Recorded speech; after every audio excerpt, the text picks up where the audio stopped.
Break तो बाद एक बार फिर तुहाडा स्वागत है। तो अज भारत बंद है खेती कानूनों के खिलाफ किसानों के वलों भारत बंद का सदा दिता गया है तो इसका पूरा असर भी जो है वो सवेर तो ही सड़कों से देखने को मिल गया है क्योंकि सवेरे 6 बजे की भारत बंद की कॉल किसानों ने दी सी। सवेरे 6 बजे तो लैके शाम के 4 बजे तक भारत बंद रहेगा। तो खेती कानूनों के खिलाफ किसानों का हल्ला बोल दिल्ली के बॉर्डर से 10 महीने पूरे हो गए ने तो इसके रोस वजों अज जो सड़कों से किसानों ने जाम लगाया है। दूजे पासे रेलवे लाइनों से धरना लगाया है। दो तस्वीरां सानू मोगा ते बरनाला दियां दिखा रहे हैं। इस तो इलावा कई थावां ते किसानों ने नैशनल और स्टेट हाईवे जाम किए हुए ने।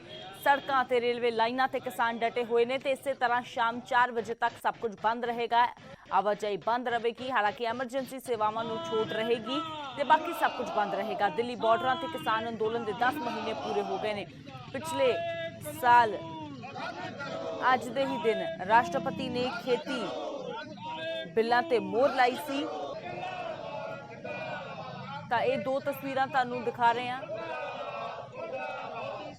मोगा अते बरनाला दियां। फिलहाल पंजाब दे विच कितना असर देखने को मिल रहा है वो तुहानूं तस्वीरां दे जरिए दिखाया, पर हरियाणा दे विच कितना असर है हरियाणा का भी तुहानूं असीं दस्सांगे क्योंकि न्यूज़ 18 दियां टीमां हर जगह मौजूद ने। ग्राउंड जीरो तो अज दिन पर महा कवरेज जारी रहेगी। भारत बंद ते असर किस तरह का है कुरुक्षेत्र दे विच अशोक यादव साडे सहयोगी कुरुक्षेत्र तो जुड़े ने, धर्मवीर जुड़े ने गुरुग्राम तो अते इस दे नाल ही भुपिंदर जुड़े ने नाभा रेलवे स्टेशन तो। पंजाब तो लैके हरियाणा तक कितना असर मिल रहा है वो तुहानूं दिखावांगे। फिलहाल सब तो पहला रुख करदे हां कुरुक्षेत्र दा। अशोक, कितना का असर कुरुक्षेत्र दे विच इस भारत बंद की कॉल का देखने को मिल रहा है? कुरुक्षेत्र की बात की जाए तो कुरुक्षेत्र में 15 जगह पर किसान बैठे हुए हैं और 20 ड्यूटी मजिस्ट्रेट तैनात किए गए। मैं मौजूद हूँ कुरुक्षेत्र हिसार हरिद्वार सहारनपुर रोड पर। देखिए पूरी तरह से हमारे कैमरे के सहयोगी आपको दिखा सकते हैं, पूरी तरह से ये खाली है और किसान जगह जगह बैठे हुए हैं। ऐसे 15 जगह पर किसान बैठे हुए आपको दिखा सकते हैं। ये दूसरी तरफ किसान बैठे हुए हैं और किसानों की एक ही मांग है कि कृषि कानून को जो लागू किया गया है उसे रद्द किया जाए। लगातार किसान लड़ाई लड़ रहे हैं।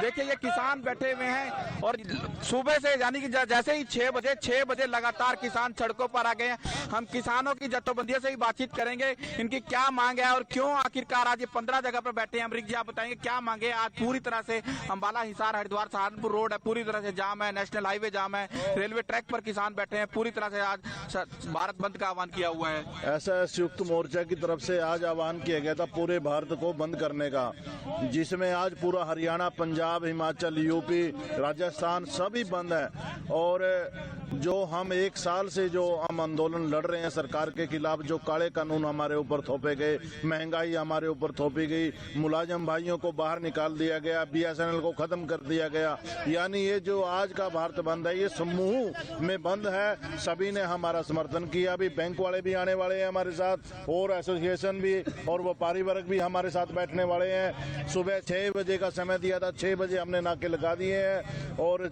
शाम के 4 बजे तक ऐसे ही शांतिपूर्ण ढंग से हम आंदोलन जारी रखेंगे। तो आप सुन सकते हैं कि शाम के 4 बजे तक ये आंदोलन लगातार इसी तरह जारी रहेगा।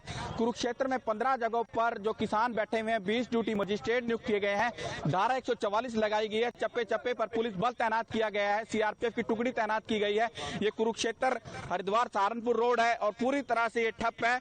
अगर किसी को जाने दिया जा रहा है तो डॉक्टर या पैरामेडिकल का स्टाफ है वो यहाँ पर जा रहे हैं। ये देखिए आपको तमाम संस्थाएं पहुंची हुई हैं, यहीं पर बैठकर ये लोग सुबह का ब्रेकफास्ट यानी कि नाश्ता इस समय कर रहे हैं क्योंकि 6 बजे किसान सुबह निकल पड़े थे अपने अपने घरों से। देखिए ये तमाम वो किसान है, यहीं पर हुक्का गुड़गुड़ाया जा रहा है। हुक्के की चौधराहट पे बड़ी बड़ी सरकारें किसानों ने बदली हैं, तो जाहिर है कि यहाँ पर आज किसान बैठे हुए हैं। हम तमाम लोगों से बातचीत करेंगे। आप क्या कहेंगे कि आज किसान है, आज वही अन्नदाता जो अन्न पैदा करता है, आज आप लोग सड़कों पर बैठने को मजबूर हुए हैं? देखिए जो ये बीजेपी तानाशाही सरकार बनी हुई है, लगभग 10 महीने से हमारा किसान दिल्ली बैठा हुआ है और दुखी होकर हम हमारे किसानों को जगाने के लिए और इस सरकार के खिलाफ आज भारत बंद का आह्वान किया और हमारे किसान 6 बजे यहाँ पर आ गए थे और कुरुक्षेत्र में पेवा, इस्माइलाबाद और लाडवा, शाहबाद सभी जगह पे जाम लगा रखा है। तो आप सुन सकते हैं कि कुरुक्षेत्र में लगभग थानेसर की बात की जाए, थानेसर, लाडवा, शाहाबाद,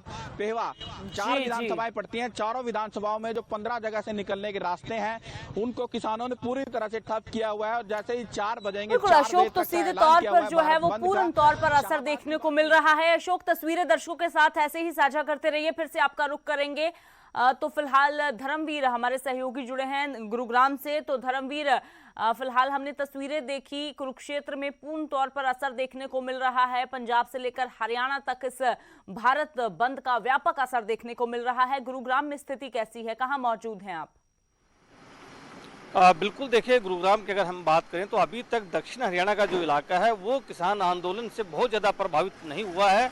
इससे पहले भी अगर हमने एक देखा है कि इस तरह का आंदोलन जो चल रहा है, खासतौर से टिकरी बॉर्डर या हरियाणा के जो दूसरे हिस्से हैं वहाँ पर ज़्यादा असर है। गुरुग्राम इसका असर ना के बराबर हम अभी तक कह सकते हैं।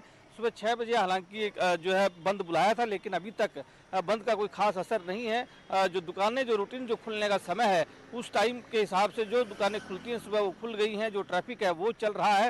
हालांकि कुछ राजनीतिक दलों ने भी एक तरह से ये कहा है कि वो इस भारत बंद का समर्थन करते हैं। तो माना यही जा रहा है कि 8 बजे के बाद ही जो संयुक्त किसान मोर्चा के जो एक तरह से आह्वान पर जो भारत बंद है उसका कुछ अगर असर होगा तो वो 8 बजे के बाद ही लोग आ सकते हैं। क्योंकि 2 जगहों पर गुरुग्राम में मीटिंग जरूर रखी है, लेकिन अभी तक ये साफ नहीं है कि क्या कुछ यहाँ पर बहुत ज़्यादा होने वाला है। क्योंकि इससे पहले भी बहुत ज़्यादा लोग जो है किसान आंदोलन के नाम पर यहाँ इकट्ठा नहीं हुए हैं। अब गुरुग्राम जो है वो एक तरह से शांतिपूर्ण रहा है, अब तक अछूता रहा है। किसान आंदोलन से बहुत ज़्यादा असर ज़्यादा देखने को मिला नहीं है।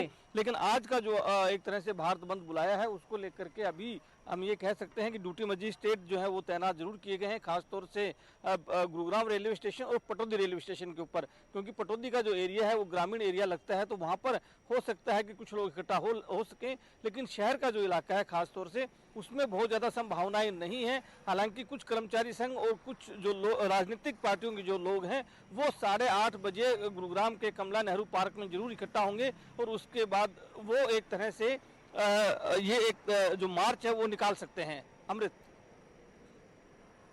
बिल्कुल, तो धर्मवीर, ये तस्वीरें दर्शकों के साथ इसी तरह साझा करते रहिए।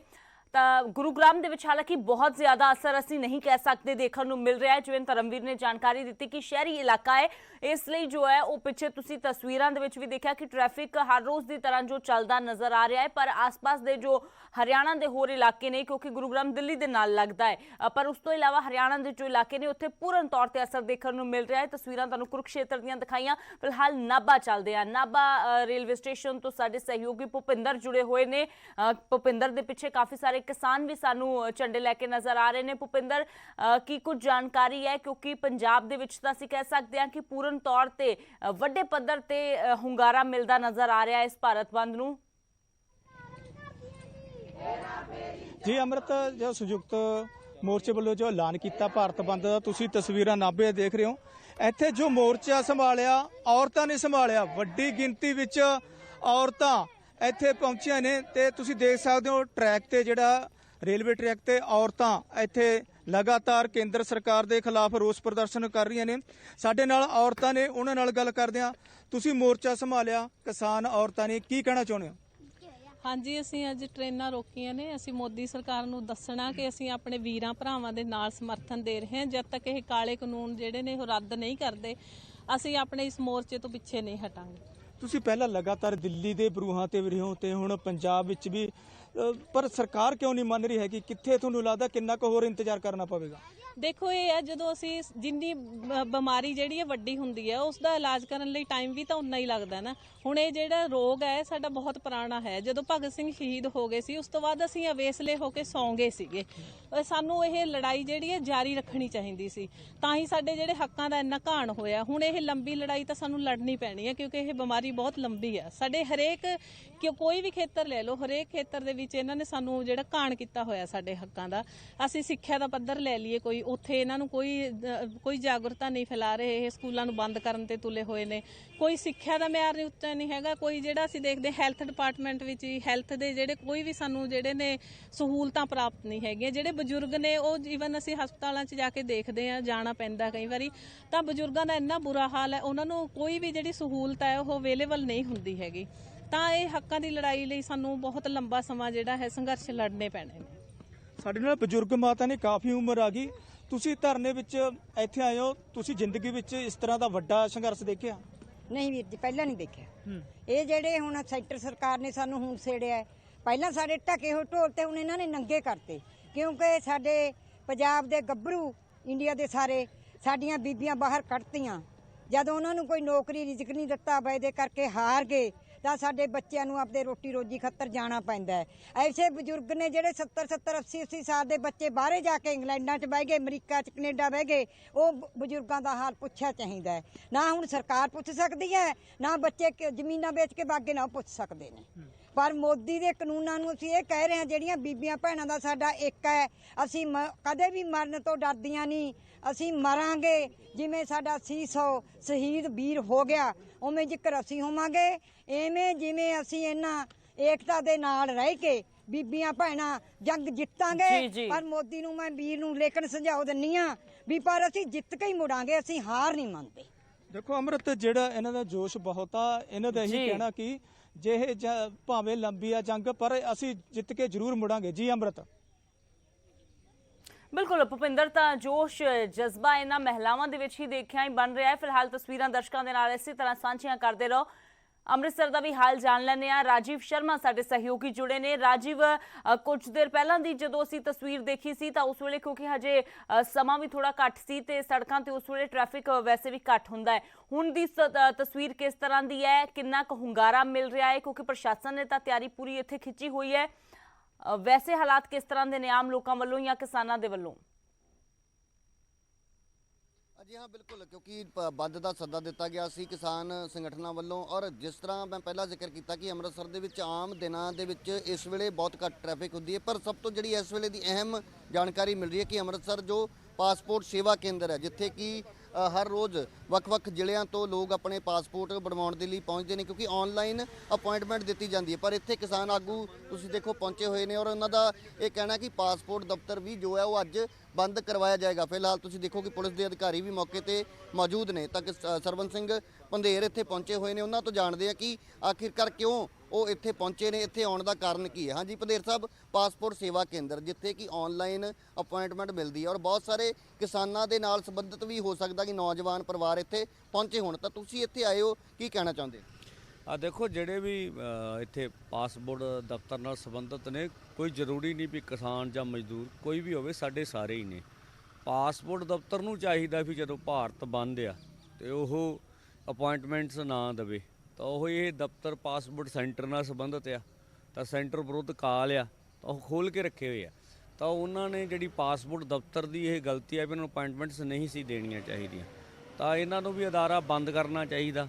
ਜੇ ਕੋਈ ਐਮਰਜੈਂਸੀ ਹੋਊਗੀ ਉਹਦਾ ਵੱਖਰਾ ਵਿਚਾਰ ਲਾਂਗੇ। ਕੋਈ ਹੁਣ ਤੱਕ ਕਿਸੇ ਨਾਲ ਗੱਲ ਹੋਈ? ਕਿਉਂਕਿ ਪੁਲਿਸ ਅਧਿਕਾਰੀ ਵੀ ਇੱਥੇ ਮੌਕੇ ਤੇ ਪਹੁੰਚੇ ਸੀ, ਉਹਨਾਂ ਦੇ ਨਾਲ ਕੀ ਗੱਲਬਾਤ? ਨਾ, ਸਾਡੀ ਤਾਂ ਸਿਰਫ ਸਿਕਿਉਰਿਟੀ ਗਾਰਡਸ ਆ, ਉਹਨਾਂ ਨੂੰ ਅਸੀਂ ਕਿਹਾ ਵਾ, ਹਾਲੇ ਤੱਕ ਕੋਈ ਪਾਸਪੋਰਟ ਦਾ ਅਧਿਕਾਰੀ ਤਾਂ ਆਇਆ ਨਹੀਂਗਾ। ਸਿਰਫ ਮੈਂ ਤਸਵੀਰ ਦਿਖਾ ਦਿਆਂ ਕਿ ਇਹ ਪਾਸਪੋਰਟ ਸੇਵਾ ਕੇਂਦਰ ਹੈ ਅੰਮ੍ਰਿਤਸਰ ਦਾ। ਤੁਸੀਂ ਦੇਖੋ ਕਿ ਸਾਹਮਣੇ ਜੋ ਪੁਲਿਸ ਦੇ ਅਧਿਕਾਰੀ ਪਹੁੰਚੇ ਨੇ, ਇੱਥੇ ਜਿਹੜੇ ਸਿਕਿਉਰਿਟੀ ਗਾਰਡ ਨੇ ਜੋ ਪ੍ਰਾਈਵੇਟ, ਉਹਨਾਂ ਦੇ ਨਾਲ ਗੱਲਬਾਤ ਕੀਤੀ ਜਾ ਰਹੀ ਹੈ। ਕਿਉਂਕਿ ਸਿੱਧੇ ਤੌਰ ਤੇ ਕਿਸਾਨਾਂ ਦਾ ਇਹ ਕਹਿਣਾ ਹੈ ਕਿ ਕੇਂਦਰ ਸਰਕਾਰ ਦੇ ਅਧੀਨ ਆਉਂਦਾ ਪਾਸਪੋਰਟ ਜੋ ਸੇਵਾ ਕੇਂਦਰ ਹੈ, ਤਾਂ ਇਸ ਨੂੰ ਵੀ ਬੰਦ ਕੀਤਾ ਜਾਣਾ ਚਾਹੀਦਾ ਸੀ। ਹਾਲਾਂਕਿ ਜਿੰਨੇ ਨਿੱਜੀ ਅਦਾਰੇ ਨੇ ਜਾਂ ਹੋਰ ਜਿਹੜੀਆਂ ਦੁਕਾਨਾਂ ਨੇ, ਉਹਨਾਂ ਦੇ ਨਾਲ ਕਿਸਾਨ ਆਗੂਆਂ ਵੱਲੋਂ ਲਗਾਤਾਰ ਬੈਠਕਾਂ ਕਰਕੇ ਉਹਨਾਂ ਨੂੰ ਅਪੀਲ ਕੀਤੀ ਗਈ ਸੀ। ਤਾਂ ਹੁਣ ਤੁਸੀਂ ਦੇਖੋ ਕਿ ਮੌਕੇ ਤੇ ਹੋਰ ਵੀ ਜਿਹੜੇ ਪੁਲਿਸ ਅਧਿਕਾਰੀ ਨੇ ਇਸ ਇਲਾਕੇ ਦੇ ਨਾਲ ਸੰਬੰਧਿਤ, ਉਹ ਇੱਥੇ ਪਹੁੰਚਣੇ ਸ਼ੁਰੂ ਹੋ ਚੁੱਕੇ ਨੇ। ਕਿਉਂਕਿ ਕੁਝ ਦੇਰ ਪਹਿਲਾਂ ਹੀ ਇਹ ਜਾਣਕਾਰੀ ਮਿਲੀ ਸੀ ਕਿ ਕਿਸਾਨ ਜੋ ਨੇ ਉਹ ਪਾਸਪੋਰਟ ਦਫ਼ਤਰ ਦੇ ਬਾਹਰ ਪਹੁੰਚ ਸਕਦੇ ਨੇ। ਤਾਂ ਇਸ ਵੇਲੇ ਤੁਸੀਂ ਦੇਖੋ ਕਿ ਇੱਥੇ ਹਲਚਲ ਨਜ਼ਰ ਆ ਰਹੀ ਹੈ। ਤਾਂ ਇਹ ਸਵੇਰ ਦੀ ਅੱਜ ਦੀ ਤਸਵੀਰ ਹੈ, ਕਿਉਂਕਿ ਭਾਰਤ ਬੰਦ ਦਾ ਸੱਦਾ ਕਿਸਾਨ ਆਗੂਆਂ ਵੱਲੋਂ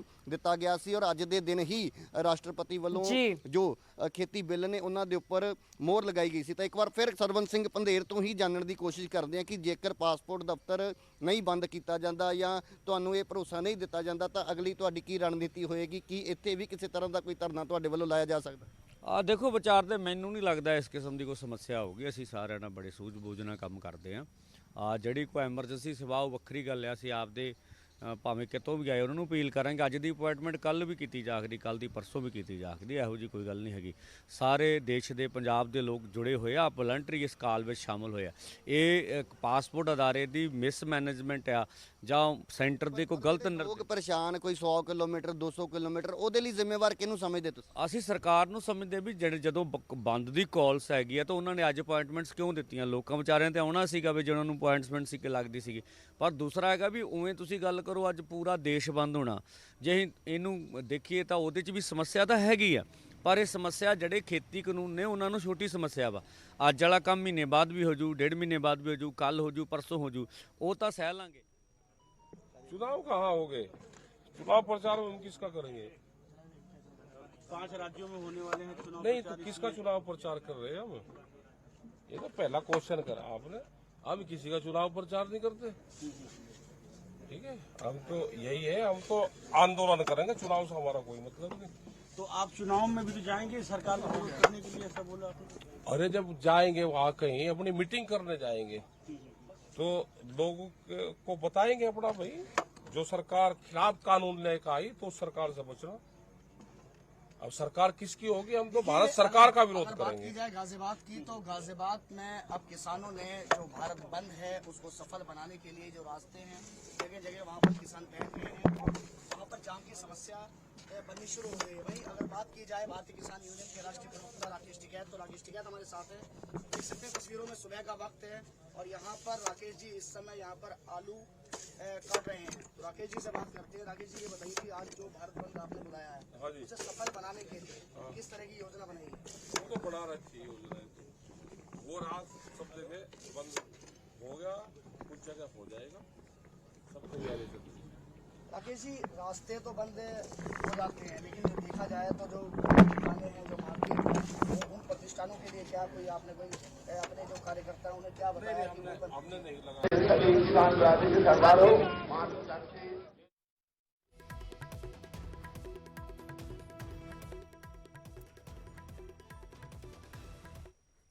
ਤਾਂ ਰਾਕੇਸ਼ ਟਿਕੈਤ ਦੇ ਵੱਲੋਂ ਵੀ ਕਿਹਾ ਗਿਆ ਹੈ ਕਿ ਇਸ ਭਾਰਤ ਬੰਦ ਦੇ ਸੱਦੇ ਨੂੰ ਸਫਲ ਬਣਾਉਣ ਦੇ ਲਈ ਪਹਿਲਾਂ ਹੀ ਯੋਜਨਾ ਜੋ ਤਿਆਰ ਕਰ ਲਈ ਗਈ ਹੈ।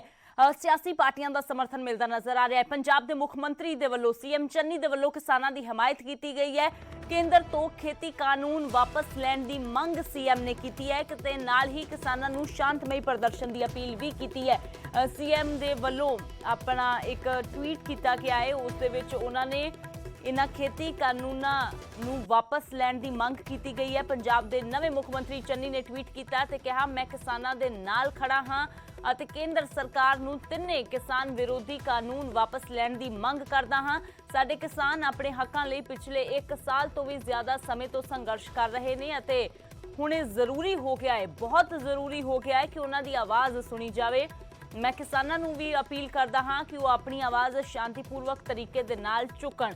ਤਾਂ ਪੰਜਾਬ ਦੇ ਪੂਰੇ ਦੇਸ਼ ਦੇ ਕਿਸਾਨ ਜੋ ਖੇਤੀ ਕਾਨੂੰਨਾਂ ਦੇ ਵਿਰੋਧ ਵਿੱਚ ਬੈਠੇ ਹੋਏ ਨੇ, ਉਹਨਾਂ ਕਿਸਾਨਾਂ ਦੇ ਹੱਕ ਦੇ ਵਿੱਚ ਨਿਤਰੇ ਨੇ। ਪੰਜਾਬ ਦੇ ਮੁੱਖ ਮੰਤਰੀ ਚੰਨੀ ਤੇ ਕਿਸਾਨਾਂ ਦੇ ਹੱਕ ਦੇ ਵਿੱਚ ਆਵਾਜ਼ ਬੁਲੰਦ ਕਰਦਿਆਂ ਉਹਨਾਂ ਨੇ ਕਿਹਾ ਹੈ ਕਿ ਕਿਸਾਨ ਵੀ ਸ਼ਾਂਤੀਪੂਰਵਕ ਢੰਗ ਦੇ ਨਾਲ ਆਪਣਾ ਪ੍ਰਦਰਸ਼ਨ ਕਰਨ। ਉਧਰ ਕੇਂਦਰੀ ਖੇਤੀਬਾੜੀ ਮੰਤਰੀ ਦੇ ਵੱਲੋਂ ਕਿਸਾਨਾਂ ਨੂੰ ਅਪੀਲ ਕੀਤੀ ਗਈ ਹੈ।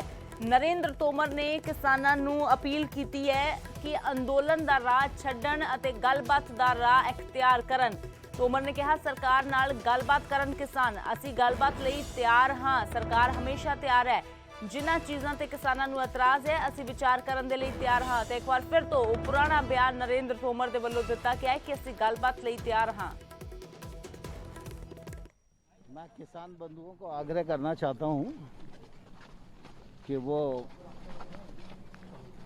आंदोलन का रास्ता छोड़कर वार्ता का रास्ता अपनाएं। सरकार उनके द्वारा बताई गई आपत्ति पर विचार करने के लिए तैयार है और इससे पहले भी कई बार बात हो चुकी है, लेकिन इसके बाद भी अगर उन्हें लगता है कोई बात बची है तो ज़रूर सरकार बात करेगी।